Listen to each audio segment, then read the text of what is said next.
to be able to give a little bit more context to my situation. Praise God, there's a lot of really good things that are happening. But let me adjust this. It's a live stream. I'm just talking into the webcam. Um, there's a lot of good things that are happening. Number of recent progress and breakthroughs. Praise God. Um, I'd like to make a couple of things clear.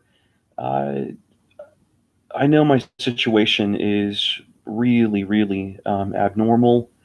And, I just watched the introductory video that I posted 5 months ago, intro, to, my situation. I feel like I wrote a pretty good explanation of it.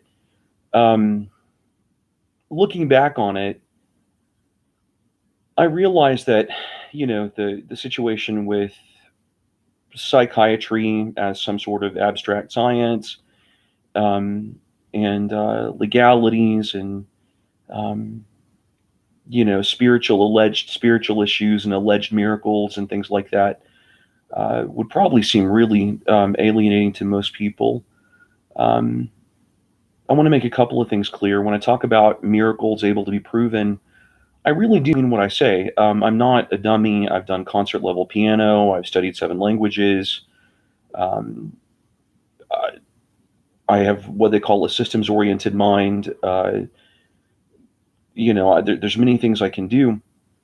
Um, First of all, the experience that I have spiritually is that I can see in the spirit, and every day I take time to, update if God gives me some discernment about a lie that I'm believing or something that's attached to trauma or something like that. There have been very significant, miraculous things that have been happening with me, and I think I might do some more videos to give a little bit more context to those things. But it doesn't mean that I'm delusional. People, psychiatry. One of the problems here is that science. I had an old music theory professor that was a friend of mine who came to court with me, and he said I never would have believed it till I saw it with my own eyes. How people in your situation get railroaded. The judge had his eyes closed. I've had medical professionals allege to me that there's pharmaceutical corruption here in Texas. There's a number. Most people who talk to me, they say it's a learning curve. Getting acquainted with the actual issues and the complexity, stuff. Um, but when I talk about provable miracles, there's things like um, a taxi cab driver, that I found out his name years later, came and picked me up when I was in homelessness within 20 minutes of God. The situation, there's an arc of the narrative, and there's 16 different time periods.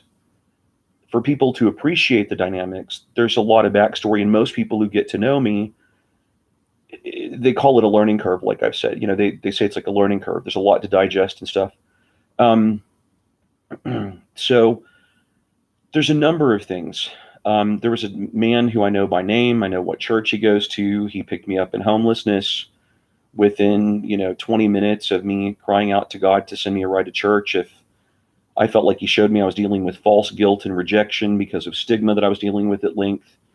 I happen to be spiritually sensitive, and I had an inner healing of a childhood issue when I read the book Wild at Heart. That's all I'm going to say. Something with my dad. Uh, God showed me that him screaming at me when I was young uh, affected me in ways that I didn't understand. And I believed in Jesus my whole life, but God showed me there was a root memory, and there was an issue of fear that was there, fear of failure, and that it had defiled my conscience, is what you might call it. There was a family conflict that came out of this. I've not come to bring peace, but a sword to divide father against son, son against father. Psychology, they call this family systems. Uh, After I got healed of this root issue with my dad, I started being able to have more confidence in myself and do a heck of a lot more than I ever had before. Plenty of confirmations about this, and so I started basically not being violent, but I would stand up to, my dad's, what a former psychiatrist said, hypercriticism and control. I've had 3 mental health professionals tell me to leave my family permanently. When they talk even to other family members and stuff and realize some of the nutty characteristics here. the situation's called family systems. If someone moves out of their prescribed role in a family, uh, where they're pigeonholed, the rest of the members of the family try to move them back into line with their prescribed role. That's why my sister said things in court. There's a lot of knee-jerk control issues and assumptions about me that were not really founded. Like I could never do anything, I could never accomplish anything. Da da da da. Well, that was my dad's narrative. That's what he always wanted to believe, no matter what I did. Um, and so, it's a complicated situation. But in homelessness, after a number of other miraculous confirmations, church, if I talked about my situation, family issues, I was basically cursed. People would say to me that God wouldn't tell me certain things that He had told me. A lot of stigma, and I was so open that it kind of, left wounds with me that I didn't even realize. And uh, secondary to, disestablishment from my former psychiatrist, who told me to leave my family permanently. Later on, after the guardianship, she said my case would have warranted a compelling civil rights lawsuit. She was a Christian. She didn't find me psychotic. She didn't find me delusional. There was a whole lot of issues enmeshed in the situation. But the thing is that she couldn't help me, as I've said before, without evidence established. She told me there was pharmaceutical corruption here in Texas. There's a whole lot of complex factors once you're reined into a legal situation. The fact is that when I talk about miracles, I'm saying, uh, you know, I read the book Wild at Heart when I had this root memory with my dad healed. And the book talked about the father wound. It talked about asking the Lord what He thinks about you as your daddy. And that's when I had this root memory healing. I didn't, some people say inner healing is not, I didn't seek out some formula for spiritual. I just asked God what He thought about me, personal connection. And I did have a miracle happen. And I started, getting healthier and succeeding in every arena of my life, being able to budget, being able to have executive function more than I ever had. So very, very many things. And the more I succeeded, the more my family was chomping at the bit. Daddy never hurt you as a kid. You're delusional. You're delusional. You're delusional. And, there were other things that happened. I met people in my life who were recovered from mental illness, and it was the same story, a root issue from childhood, some sort of healing of that spiritually, and then the need to be around supportive community and to regulate, working through issues towards healing and complete recovery. Um, there was a huge miracle at a church before I went into homelessness where under Andre Spizzoni, the whole church cried. And in confirmation to what one of these people who I knew who recovered from mental illness, she told me I'd have to believe in myself and what God had shown me and confirmed to me. Because I would face stigma, she said, that people would tell you and curse you that you don't know what you need and you're never going to be able to get off medication and stuff. Well, there was a number of things, including the fact that I believe clearly that God confirmed to me a natural medication that deals with obsessive compulsive, which long term, that's what the clinicians say that I resemble, obsessive compulsive, not schizophrenia. I don't fit the schizophrenic profile. There's 3 categories for schizophrenia, I've been told. Circumstantiality, 1, I fit that. I'm very aware of circumstances. 2, loose, when you're talking to your dead grandmother. I'm very coherent. I'm very present. I recognize reality. I don't jump off buildings and say that I can fly. I don't walk around with poop on my hands. I don't threaten people. I don't accost people. Don't walk, I don't make a habit of walking around naked, anything like that. So the thing is that, I'm not schizophrenic. Professionals have said you resemble complex post-traumatic stress disorder. You resemble OCD. And I believe that God did show me I have, obsessive compulsive as a generational thing. But anyway, the point being is that there were a number of confirmations. And then one of the people I knew who'd recovered from mental health issues, a pastor's wife who, she said, I don't think it's a coincidence that we met. She heard me. She related to my story. She told me that, she was delivered of a trauma issue from childhood and that with the love of her husband, she was able to completely heal. It does take a supportive environment to completely walk out the seed that's planted in you in that way. And, she told me that I would face stigma. And she said, you're going to have to believe in yourself. And when she said that, I felt the hairs on the back of my neck stand up. I knew somehow that God was speaking to me. It's like the next day. This is before I went into homelessness. I went to see Andres Bizzoni, international renowned, Christian minister, prophet, and people get up from wheelchairs. The blind see. I mean, all kinds of miracles happen. And he, I was dealing with some spiritual stuff when I had no support, and I knew what I was dealing with even after this inner healing of this root, childhood root issue. Anyway, I went up and asked for prayer. He just listened to God. He listened to the Lord. He said every generational curse is broken.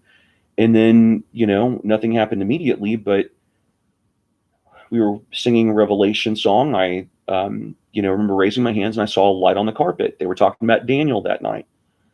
And there's a huge miracle that happened. And, I saw a light on the carpet as we were singing a Revelation song. I stretched out. A wind came into the church. The whole church started crying really, really, really hard. And a number of prophecies, and God revealed to me that I was caused to doubt the inner healing that I had when I read Wild at Heart because of my family's treatment of me. And, in prophecy, the first words were, I made you, I made you, I made you, I made you different, I made you special. Why don't you believe in yourself? Just like this pastor's wife had told me, you're going to have to believe in yourself. This is like the day before. I can verify all these things. This is not what I'm trying to say with this video is that the correlations, the miracles, the themes repetitively are not gobbledygook. And God showed me that I was afraid to stand up for my own testimony because of absolutely no structure, nobody to relate, everybody looking at me through alienation and making me feel bad for, needing to have a structure and a path to walk out recovery. It was cursing from every single direction and false guilt and all kinds of stuff. God confirmed to me that night that for a number of reasons, I was caused to doubt my own testimony. He confirmed to me as he touched me that it was him that spoke to me when I read the book Wild at Heart. A lot of things. What I was going to say about, in homelessness, there were 7 months after this that I tried to find a productive structure to get employed, to do anything. And I could go on, I can expound basically because of controlling financial family dynamics and whimsicality with my father. I was torn between going to school and getting accredited as a musician so I could teach, with strings attached to his emotional abuse, such that even my former doctor, who later said compelling civil rights lawsuit, had tears in her eyes when she saw his behavior and said, you need to leave your family permanently. I knew I did. So I was disestablished from any follow-up from that office with a doctor who cared about me and loved me. He was a Christian. I was in a new, urban district with, underfunded, overpopulated, pharmaceutically corrupt, Muslim, Pakistani, whatever, doctors who probably think I'm an infidel or whatever. They didn't listen to anything I really had to say. I believe God did confirm to me with a fleece that caught fire, if you want to call it that, some confirmations about a medication that's known to help with obsessive compulsive. And I was thriving on it. I was doing better than I ever had before. And they would not allow me to be monitored on that medication. They made me take medications that if I was to get any help with social work care in order to get affordable housing or anything viable to leave the sick family situation and to be able to thrive and to heal and to move on according to what I knew I needed to do. And at the Andres Bizzoni miracle, it was confirmed, everything in your life up to this moment has been orchestrated. You should know what to do. I knew I needed to leave my family.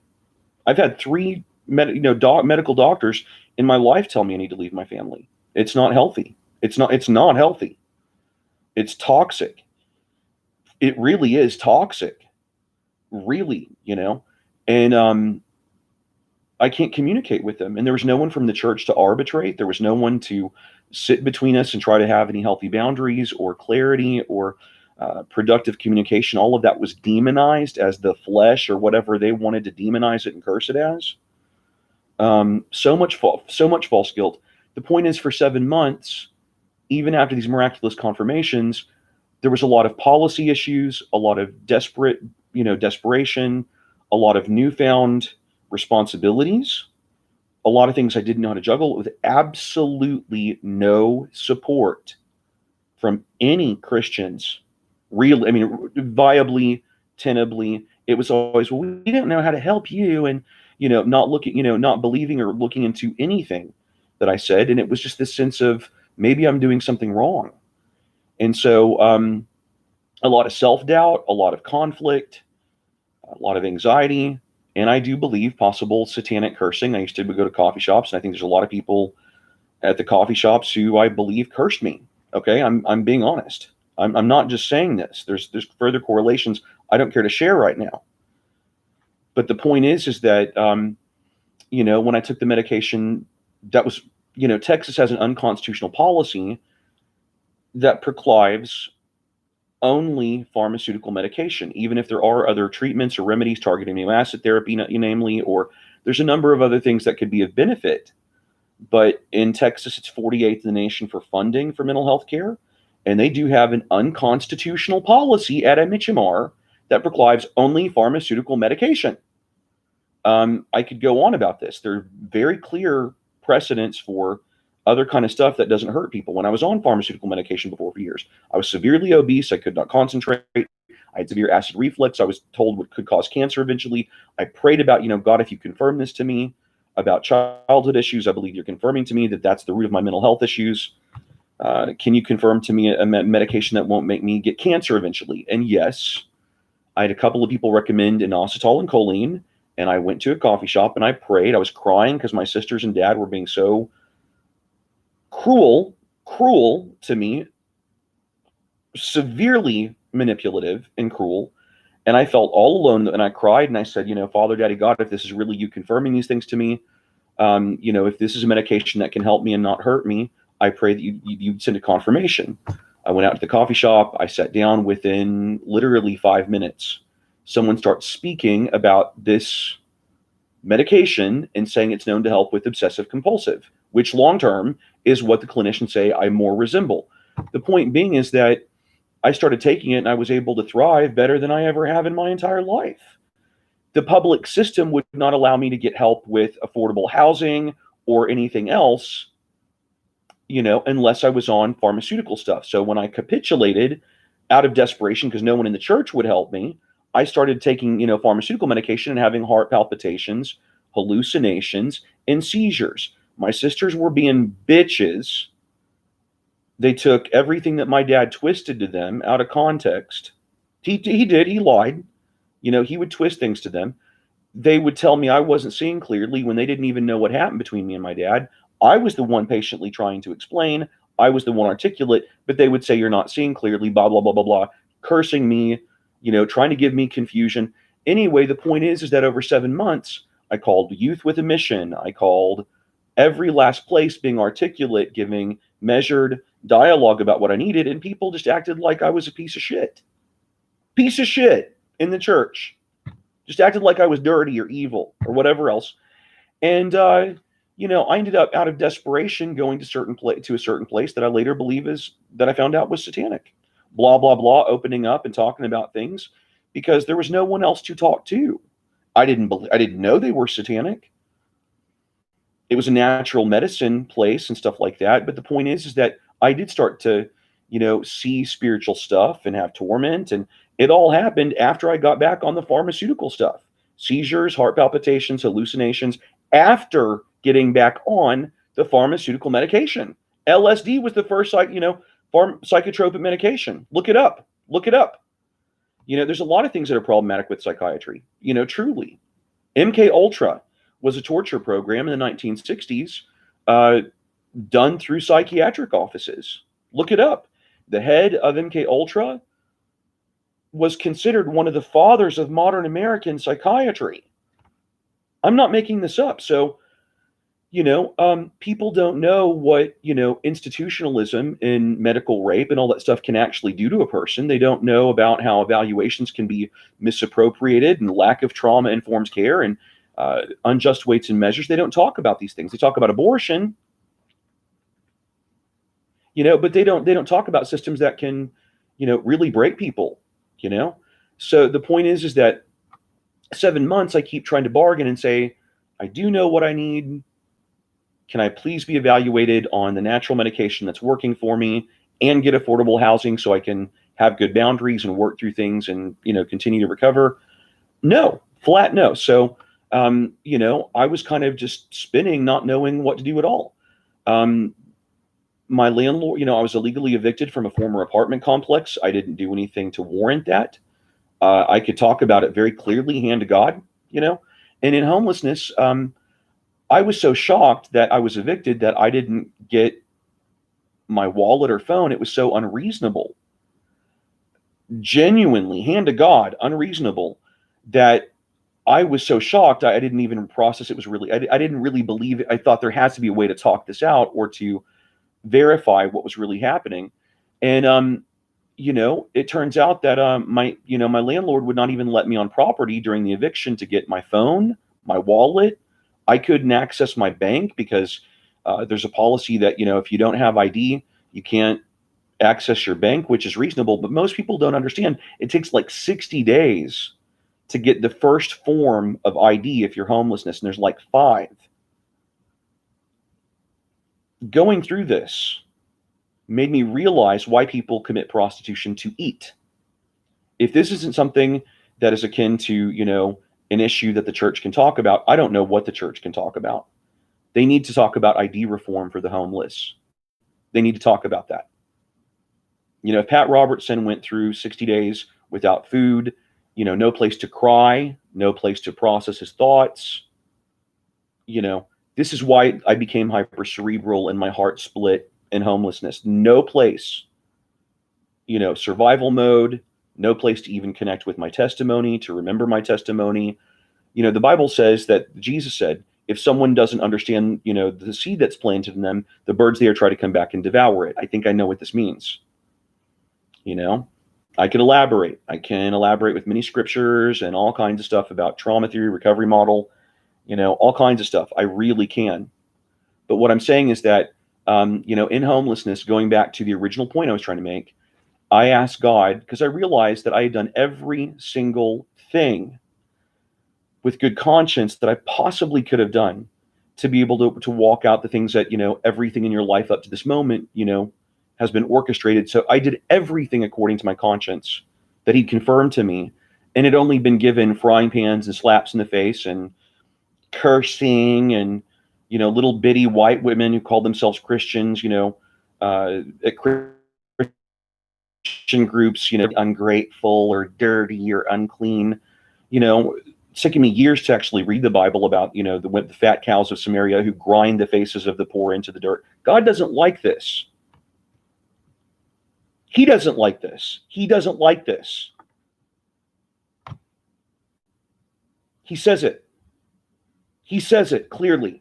He says it. He says it.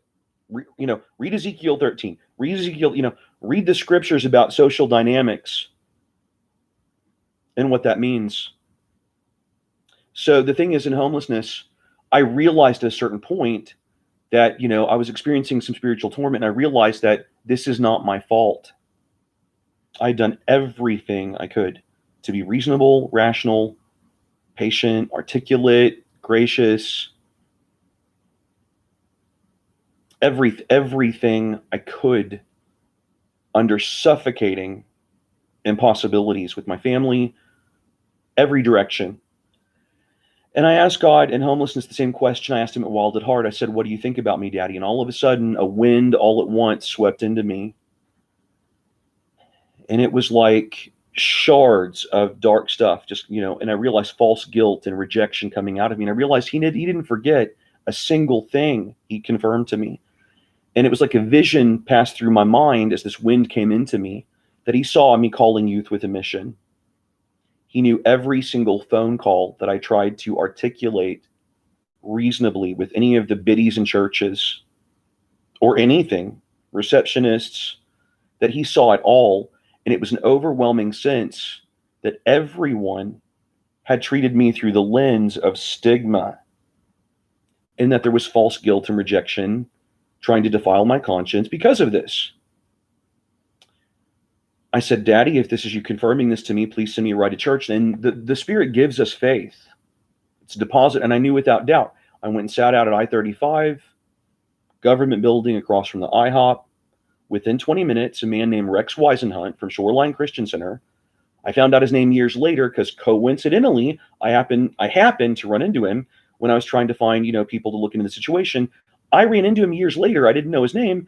I coincidentally ran into him over at Shoreline Christian Center when, the Casting Crowns concert was a number of years ago. And there was a woman I talked with in the lobby, Jan was her name, who was there the night, coincidentally, she was there the night of the Andre Spazzoni miracle in 2006. She remembered every single prophecy, everything that was uttered. She's the one who thought of Rex, coincidentally. She said, I know a guy who can give you a ride home. Coincidentally, it was the same taxi cab driver. The fact is that, Rex Weisenhunt in homelessness, number of years earlier, probably 8 years earlier in 2007, he came summer of 2007, that my mind slipped, 2007. He came and picked me up when I knew that God was going to give me a ride to church. He stops across, from the IHOP where I'm at the government building. And he says, son, do you need a ride somewhere? And I said, who sent you here? He said, the Lord Jesus Christ sent me to you today. And I knew it was going to happen already because God gave me the deposit of faith. He did. And Rex came over and, said, can I pray for you? And I said, yes. And I started to tear up. And he prayed for me in tongues. And all of a sudden there was an explosion. I kind of almost puked something up spiritually. And I felt completely healed and clean and new. But I started to tremble. And I said, God, forgive me if I've sinned.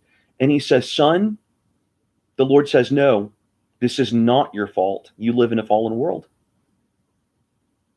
There's a number of other miraculous confirmations with prophecies where something, came out of me from homelessness saying you were against, there was a woman that I met at, a group, a Christian group, and she said, you are called to help many people. And she said, you've been attacked by the spirit of Jezebel that operates both inside and outside the church and in the houses of government. And she said, you're called to be a mighty prophet and you're going to help a lot of people, is what she said.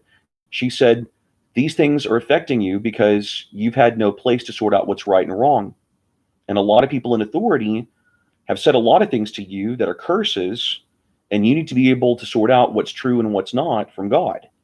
And, you need to process that. There's been several confirmations that needing to process and sort through lies and all that stuff. Well, another guy that I met from Austin Stone, not going to name his name, I could, he prayed for me at a guy's house after homelessness, before the guardianship. And he, prayed and I felt, healing. He basically prophesied everything that this other woman had confirmed. And he told me it's going to be like a surgery. And in the Andre Spazzoni miracle, I'm not going to get into it, but it was like a surgery. Every tree that my father's not planted will be put by the roots. I believe God's confirmed this to me. The point is that he told me, just trust him. God's going to do this. I'm sitting at my breakfast table and no sense of real connection to people, complete alienation to life,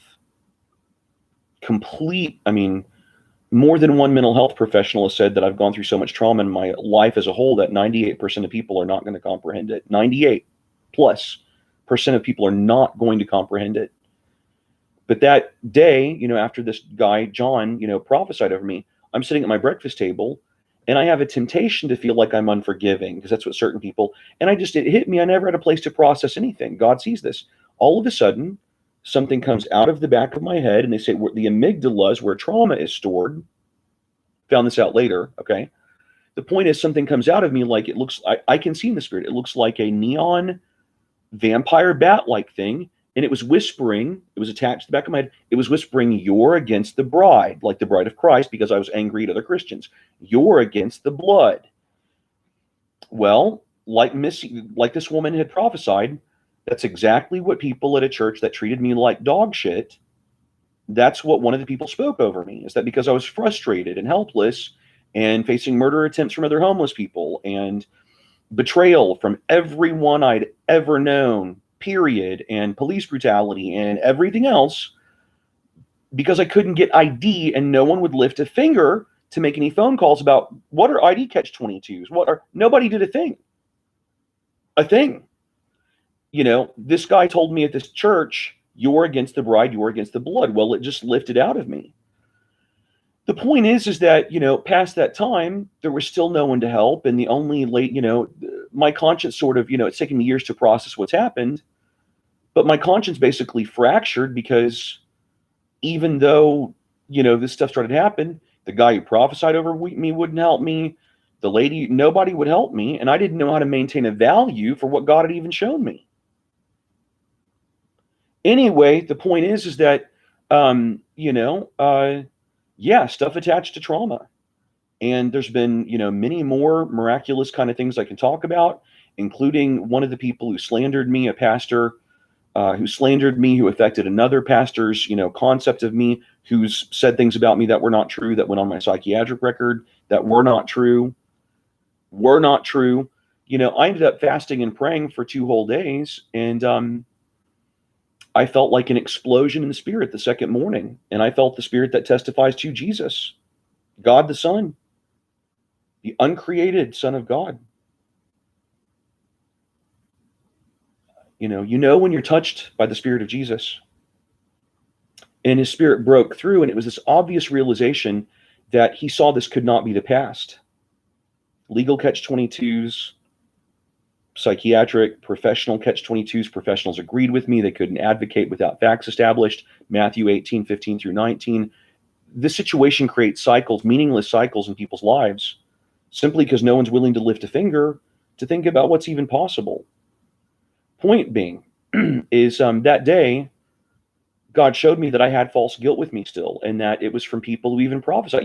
The guy who prophesied saying, let it go, it's the past. And, people telling me it was my only obligation just to forgive and all these other things, contrary to everything God had ever shown me. And God showed me there was a root issue of false guilt from that, and it came out of me. I felt the spirit that testifies to Jesus confirming that he saw what everybody else deliberately ignored. And I, praise God, I went downtown and I knew that I was heard and not illegitimate to God for unforgiving. I knew that I was legitimate to God, that he cares. He really did. And it gave me the faith to cry out to him. And I said, Jesus, I want you to tell this pastor and some people from my home church that I grew up in, the pit they've left me in by deliberately, this pastor had lied about me, and it affected this other pastor's concept of me, and he slandered me, and it went on the record. Lies, real lies, not true. He said I threatened people at his church. That did not happen. I was, frustrated at the church. I tried to be as tactful, as patient, as articulate.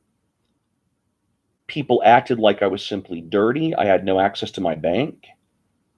They would not let me use their phone to make any phone calls. They had plenty of office space. They have, it's kind of a patchouli hippie, artsy sort of, yuppie sort of church. I asked if I could sleep on a couch for a couple of hours because I was reeling with exhaustion, no place to rest my head at all. I asked if I could use a phone or get onto a computer to find out about ID or something. The guy, the only time that could have been misperceived as a threat, misperceived, he tells me to go sleep out on the playground with, gravel and, kids. And I'm thinking, I haven't slept in ages. How can I possibly sleep in the Austin, Texas summer heat on hot gravel? And secondly, I knew that if any of those little, yuppie children, God bless them, came up to me and touched me, I might, out of sheer exhaustion and not deliberately, out of sheer, throw a punch, not, I realized it was completely not a good suggestion at all. And, I said, why is it that nobody can make a phone call to help me get ID? I could take care of myself if someone would help me get ID. I'm going to face a psychiatric railroad experience.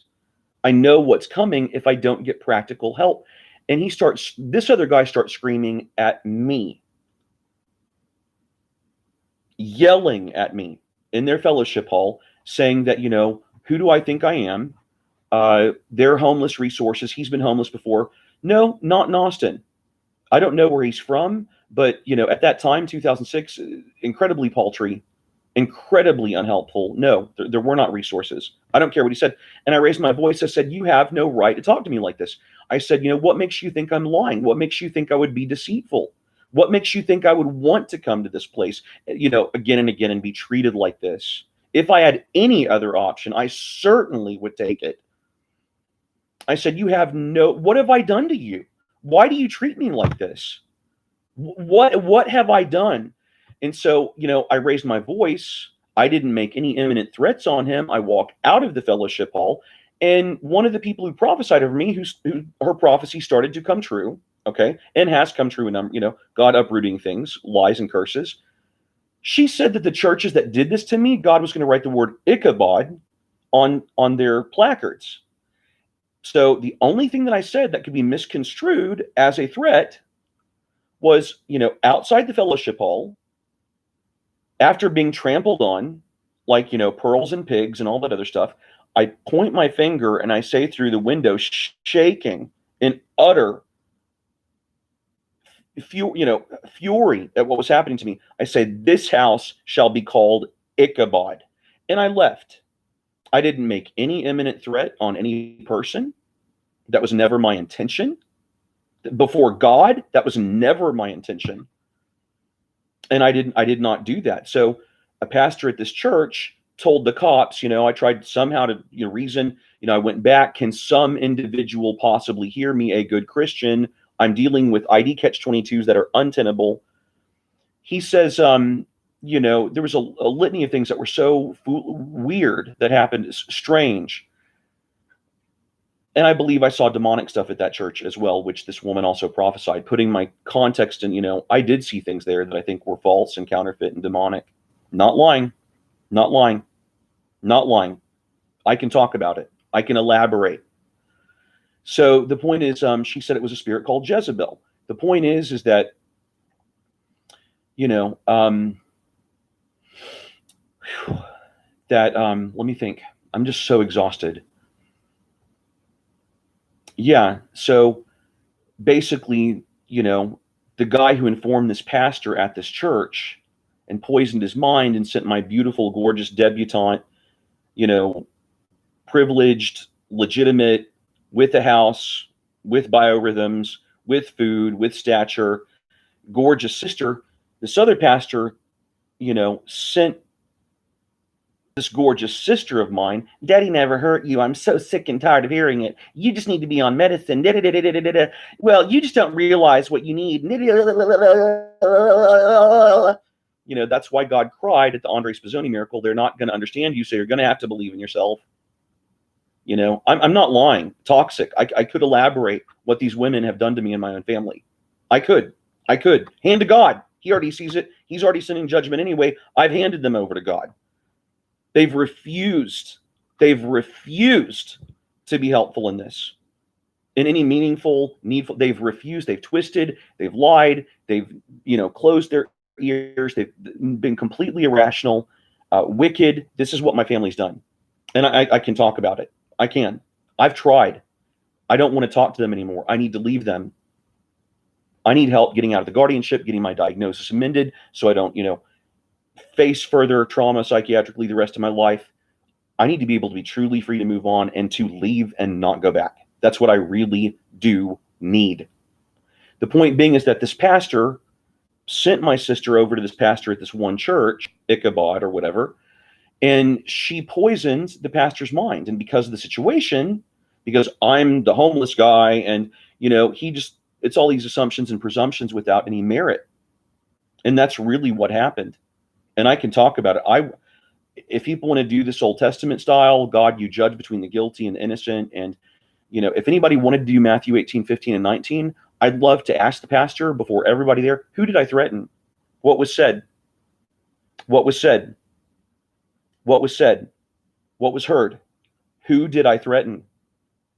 Who did I make any imminent threat on? Did everybody just gossip about me? Did they wag their, forked tongues at me and smile at my face and all? What really happened? Who took a context for burden bearing, for help, for the need of the moment, for who heard a thing? Who did anything productive? I would be more than willing Hand to God, I would be more than willing to talk about it. More than willing. More than willing. I didn't threaten anybody. And so, the thing is that, stigma, false guilt, rejection, ha ha ha, taxi cab miracle, Rex Weisenhunt, I can name names to all these things. The point is that, years into this, I fasted for 2 days and I realized, there was a guy who got a dream to help me. He called my former psychiatrist. At that point, she said compelling civil rights lawsuit. He tried to get some structure and a project to help me. There were other mental health professionals talking to me. They got what I was saying. They believed me. They could not advocate unless there were facts, cyclical facts established. This has been a cyclical situation. The point is that 2 years after homelessness, trying to work with this other guy, Alan, who tried to help me, I fast for 2 whole days and I pray. And I realized the Holy Spirit broke through. I felt something come out of me and off of me, a false guilt. It's the past, let it go. Lie, realization, discernment, that's not true. God remembers what he started in me. He sees this for what it is. He's just. He remembers me. I'm not evil. I'm not wicked. I know. So I had the confidence to pray to him. I go downtown in short. I ask God to convict these people from my home church. Not the other Ichabod church that I mentioned. But I say, God, show this pastor who slandered me and his father-in-law and the other counselor in the counseling office the pothole they've left me in. I felt another explosion happen, just like I did at the taxi cab miracle and homelessness. I walked to Starbucks and within like 2 or 3 minutes, I run into the original pastor who slandered me. And I'd be happy to talk about what happened there. I'd be more than happy to talk about what happened there. I would be happy to. I didn't do anything wrong. I would be happy to talk about what happened. So the point is that I run into him, this guy, Jesse from my home church or whatever, and he actually hears everything he refused to hear at the time that he treated me like poo-poo and, kicked and butted me and, gossiped, slandered me. He hears the things he hadn't heard before. And he says, wow, I'm realizing that we really didn't help you. I thought before that you were refusing the help that we were offering you as a church, but I'm realizing now we didn't help you. He speaks in tongues and says, I'm getting that you're like Joseph. I don't care. I just want to be, I just want to, get healed and help people. It's not about, all this other stuff.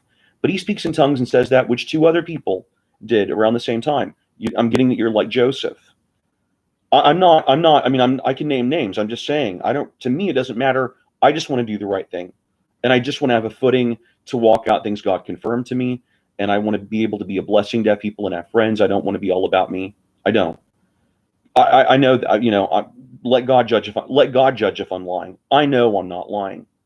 The point is that, this man, this pastor who slandered me to this other guy, he could have been pivotal had he been willing to say, I had a divine appointment with Danny.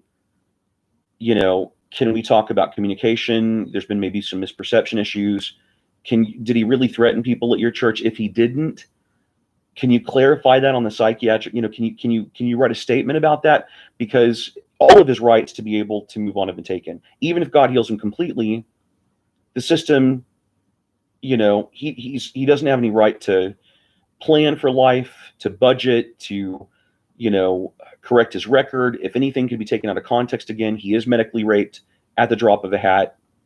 Family dynamics are dysfunctional here. This man could have been pivotal had he been willing to do something. The headship of the church somehow determined that, no one was allowed to help me, to help Danny. That's what they did. So this man who spoke in tongues, Joseph, he was forbidden from being able to do anything to be able to help. And to this day, I have no idea why. No idea why. The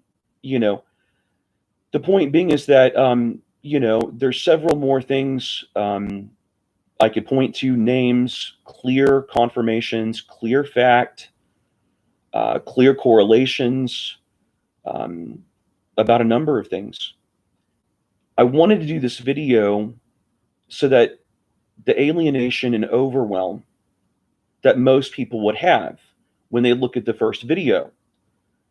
People would be able to say, well, how do you qualify a miracle? How do you say this or that? I would be willing to get on lie detector. I'd be willing to have a statistician evaluate the likelihood of all these, divine appointments and things.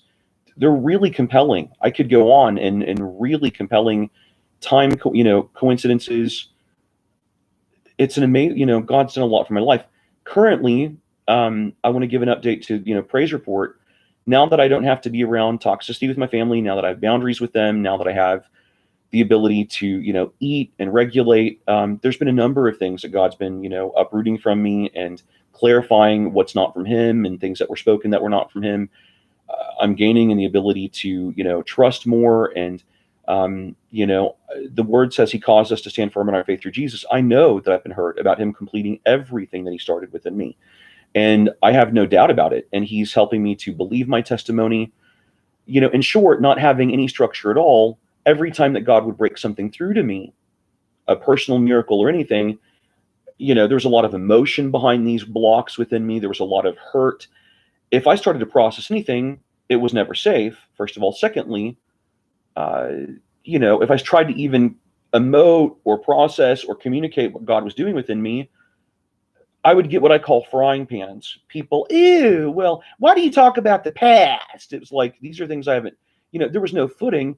When that happens, it's like the devil uses that to break your sense of being able to receive.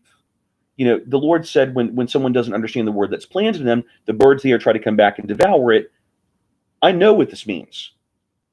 When God's trying to heal you of stuff attached to trauma, that's not your fault.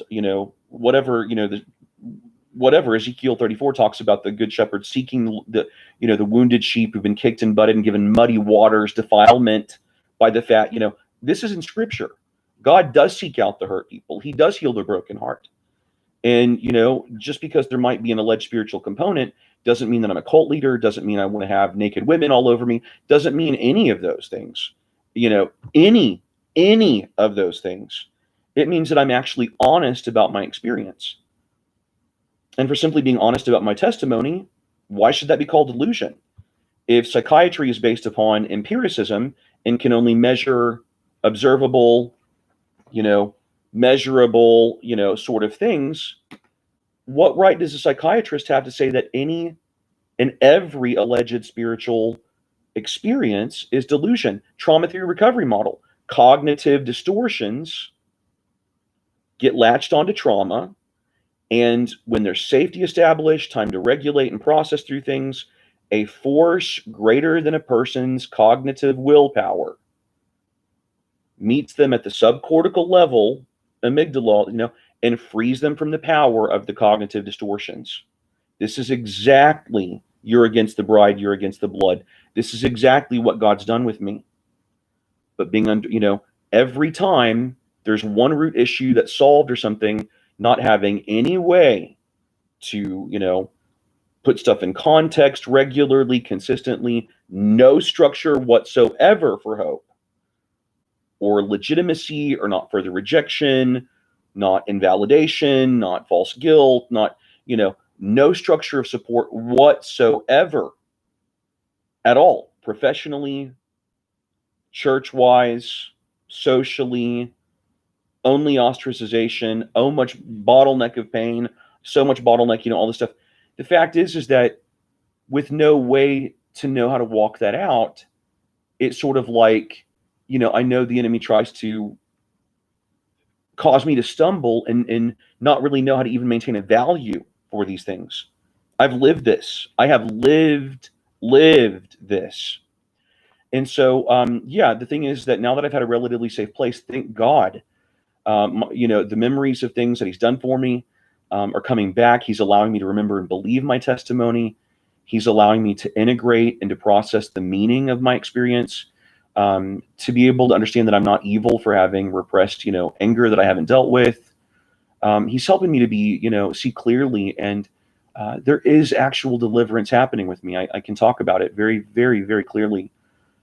Even if I'm delivered with a litany of things that have been taken out of context at the public system, I don't know how to be able to safely, reasonably, if I say that I'm healed, that's considered possibly symptomatic according to some atheist or Muslim, psychiatrists or whatever. I'm not making this up. I could, I'm serious about this.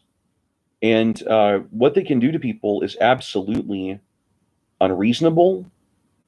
I think it's very strange that inpatient psychiatric settings, you get people crowded with other crazy people who are violent, put their genitals in your face regularly, threaten you with rape.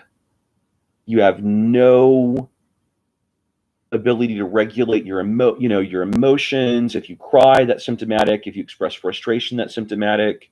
Everything you do, they can pigeonhole into insurance categories, to profit off of. And if you get mad at that, that's symptomatic. It's just, you're hyperverbal or whatever. It's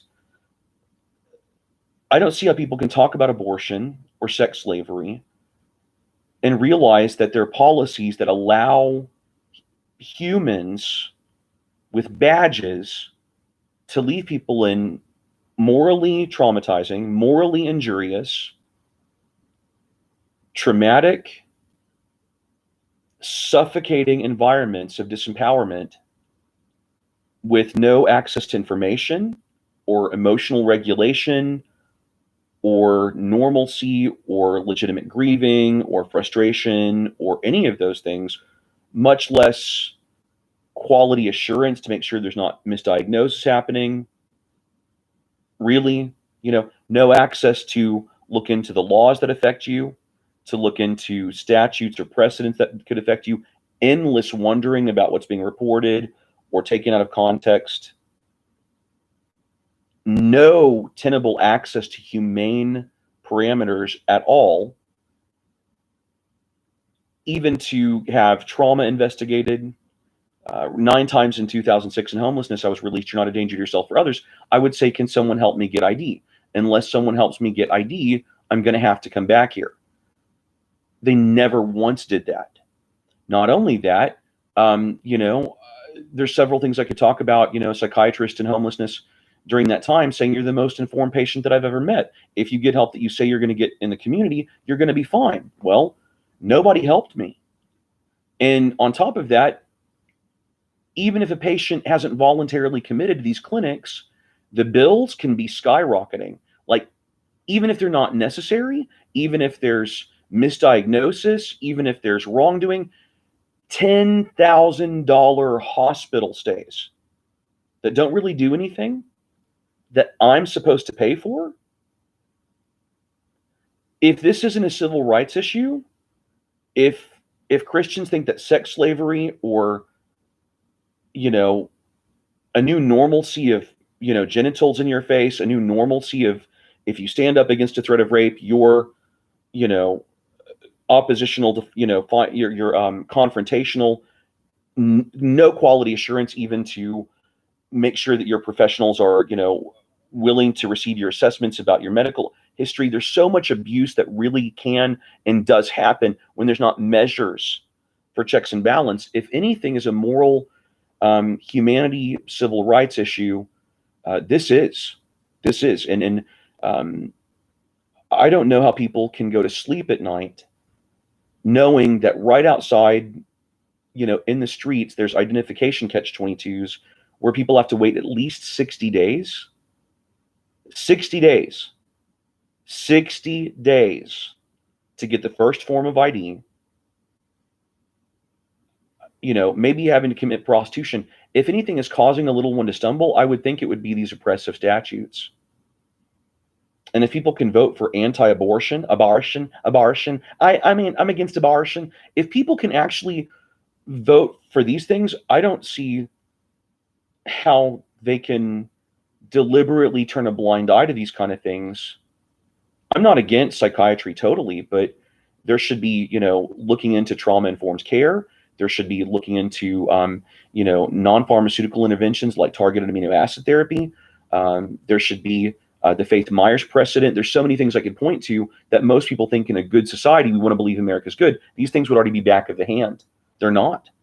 And the lack of checks and balances leaves tremendous potential for abuse. And, I don't see that simply acting like this is okay is going to glorify God. I don't believe that in the slightest. I believe it's a terrible sin that causes, a perpetuating like Holocaust experience, like indefinitely until statutes are reformed, until there's quality assurance, whistleblower protection.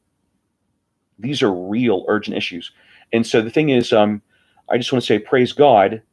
I'm in this place now without having to be ambivalent towards myself, that I'm able to believe and receive the healing that He has confirmed to me. And I'm sensing so many things being healed, so many cognitive distortions, strongholds. God is uprooting and clarifying what was been His voice, what's not been His voice, what His character is like, what normalcy is like, what being a child of God is like again, what identity feels like again. And He ultimately is my daddy.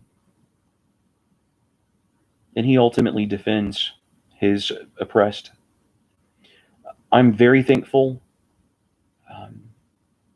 I could definitely use people to regulate, is what it's called, being able to talk out. We overcome by the word of our testimony, to talk out things that God's making clear, to be able to process with people, to be able to have from that group of people to go back and talk to people who slandered me. Did any really threaten people?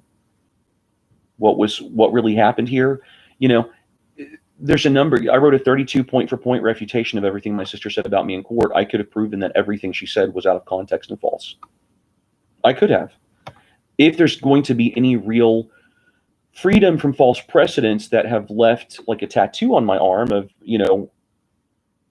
endless possible further internment situations, to truly have that, I would have to correct my record. I would have to be able to amend falsified things. And for that to productively happen, I would need, people from the private sector. I can't afford an attorney. I would need people to say, okay, what do you feel needs to be taken into context? It could go into my psychiatric record. That could ensure a bulwark of protection from these false precedents the rest of my life.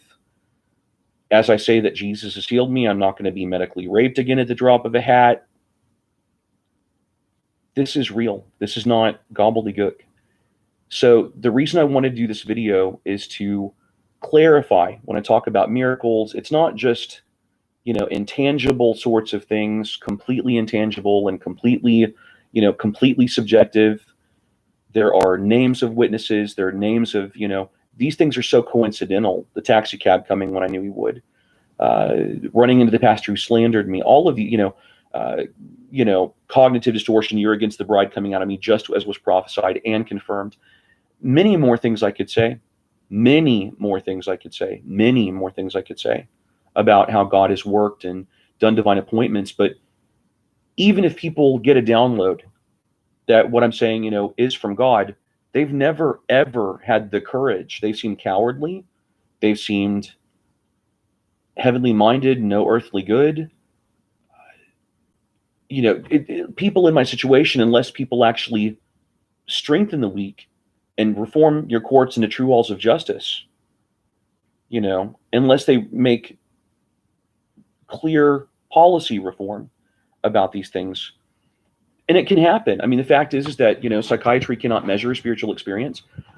If there's a patient who claims that they're having a spiritual experience, which resembles trauma theory literature, all this other stuff, and they're not observably harmful, if they're coherent, if they exhibit executive functioning and self-control and, can budget, there ought to be measures for them to be able to be observed on target amino acid therapy or things that, are natural. There ought to be policies for them to be followed up as they claim they're recovering. Because the policies as it are, it's just, there's there's many more things I could say. But basically in this video, I wanted to give an update of the character of these issues. And when I say that things can be qualified, made specific, not only about my situation, but for reform, I am not just saying that. And I could elaborate about, Jaakko Sekula's non-affective psychosis model from Finland, which mirrors the complex post-traumatic stress disorder trauma theory recovery model. There's so many correlations in trauma theory research and things like that, psychiatric research, that resemble everything God's actually done for me, which resembles stuff that I've seen in scripture. This is not gobbledygook, and people should not have to be afraid of their testimony. They should not, um, in America, be labeled as delusional if they're not. And none of the things I talk about are not able to be vetted, verified, made clear. This is all very, very clear. And my heartfelt desire is to help people inside the church and outside the church. I see correlations between scripture, things I've experienced, and, clinical issues. And I think there's a lot of stuff that the church could learn about trauma from these trauma studies. I think there's a lot of stuff that psychiatry could be, learn about possibly, the character of these spiritual issues. The point is that these things are not illogical. They're not non-definable. They're very clear. And I've had like 10 professionals say, if you could, get evidence, I'd be willing to, put it in the psychiatric record. I'd be willing to advocate for you if facts were established. They've said this. And there's never been a vehicle for that. And I need that. I do need that. And so I appreciate your time. I just thought I would give some clarification to some things. And there's a lot of good things happening, and I rejoice in that. But this is a process. I've got a lot to grieve through, a lot to sort through. Anger is not a sin. Anger is not a sin. And I don't have to put on a face for Jesus. He knows what everybody else refuses to know. And that's some of the miraculous confirmation, too, is that he showed me he cares about what everybody else refused to take a context for. He's good, and he is God. So, he's good. He's good. He's good. So I just wanted to give an update about these things. It went a lot longer than maybe I anticipated, but I wanted to bring some clarity because how alienating all of that might seem. I felt like I needed to do something to clarify, the real viability and the real legitimacy of these things past some sort of veil of subjective or undefinable or unqualifiable. Most people want to interject that over me and say, oh, it's just you really can't prove anything. When I say I could prove stuff, why do people jump to that conclusion without hearing the rationale? Why do people jump to that conclusion without hearing what could be proven? Universally, everybody did this. And yes, I fully believe that God confirmed to me that everybody really did get these things wrong. I'm not just saying that. So, I'm growing, I'm getting healthier. I'm enjoying life a lot more. There's so much more I could say about science, targeting, chemical imbalances incited through trauma, how diet and eating fats and sleeping regularly, all of these things help a person to regulate through things. I am getting better. If anyone wants to look at my Facebook profile and, see if I'm inarticulate or, any of they can do that. But I'm not delusional. I'm not schizophrenic. I'm not schizoaffective. I can be completely healed in Jesus' name, and I know how to walk this out. I don't want to have a litany of things out of context spank me, forgive me, for the rest of my life. I know what's necessary, and it will require an actual, like a project with a number of people with relatively bite-sized commitments. I don't think my situation. I think my situation, if helped, could be a model to help countless other people. So God bless you.